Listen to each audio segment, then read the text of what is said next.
Today I will tell you how America became such a superpower in 200 years. A century ago, Prussian statesman Otto von Bismarck observed, "God takes special care of drunks, children, and the United States of America." He was looking at a historical anomaly. Where normal civilizations take thousands of years to slowly build empires, the US assembled a superpower in under 200. American power relies on a specific physical reality. The country sits on an unparalleled geographic fortress.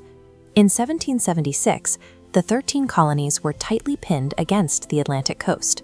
To the east, the British Navy dominated. Westward, the massive Appalachian Mountains blocked expansion. Up north, hostile British and French forces entrenched Canada, while the Spanish controlled Florida, cutting off all southern escape. George Washington famously warned his nation to avoid foreign alliances and European conflicts. But looking at the terrain, the reality was obvious. To avoid being crushed by rival empires, the country had to break through that mountain barrier. When American settlers finally managed to push west through the Appalachians, they found something incredibly valuable: the Great Plains, sitting right on top of the sprawling, highly fertile Mississippi River basin. The Mississippi and its branching tributaries were entirely flat and calm. Long before modern roadways existed, this network acted as a ready-made natural highway, allowing farmers to easily transport their goods and unifying the region's agricultural economy. This massive river system had a fatal flaw. It funneled into one choke point, New Orleans, strictly controlled by Napoleon's France. Negotiators went to Paris to buy port access. Instead, in 1803, Napoleon sold them the entire western basin, instantly doubling the nation's size. Buying that territory deliberately secured America's economic lifeline. It guaranteed that whoever farmed the Great Plains would have an unbroken American-controlled path to the ocean, fueling an era of rapid continental growth. With the interior opening up, the government systematically pushed rival powers off their borders entirely. By 1819, they negotiated a treaty to absorb Florida, removing the Spanish Empire from the immediate southern shoreline. Then they turned west. Through the annexation of Texas and a decisive victory in the Mexican-American War, the nation rapidly acquired places like California, Nevada, and Utah, finally locking its borders against the Pacific coast. To secure these newly acquired borders, the government moved to populate the interior quickly. The allure of the California gold rush drew thousands westward organically, and in 1862, Congress passed the Homestead Act. By offering free land, the government incentivized millions of settlers to stay, building a network of productive farms and resource hubs out of raw wilderness. By filling out the map, the United States achieved total economic self-sufficiency. They had land to grow food, the rivers to transport it, and secure borders wrapping all around. Look closely at the fully formed United States map. It is a completed fortress. You have a massive, resource-rich core, protected by internal mountain ranges, and bracketed by thousands of miles of water on either side. Those oceans acted as planetary-scale moats. While European nations were constantly sharing borders and fighting over resources, the U.S. mainland enjoyed almost total physical isolation. To protect that newly generated internal wealth, leadership recognized that land borders wouldn't be enough. The national strategy evolved from continental expansion to dominating the surrounding seas.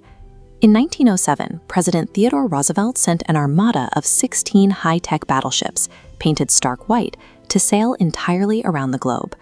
The Great White Fleet didn't fire a single shot, but it didn't need to. That voyage proved that America had flipped its geographic script. The nation began using the Atlantic and Pacific Oceans as highways to project its new naval power to any shore on Earth. The true value of those oceanic moats was tested in the 20th century. During both World War I and World War II, the Atlantic Ocean insulated the American mainland from the total physical devastation ravaging Europe. While European factories, roads, and cities were reduced to rubble, the American industrial engine was entirely untouched.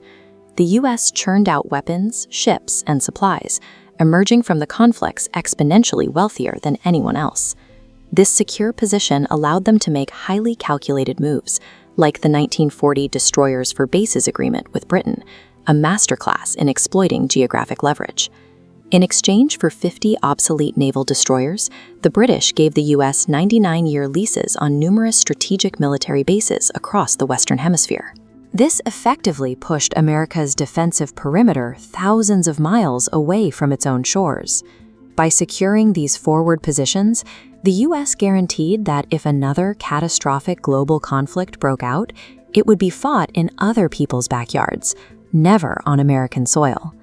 As the Cold War escalated against the Soviet Union, maintaining that forward presence became a permanent necessity.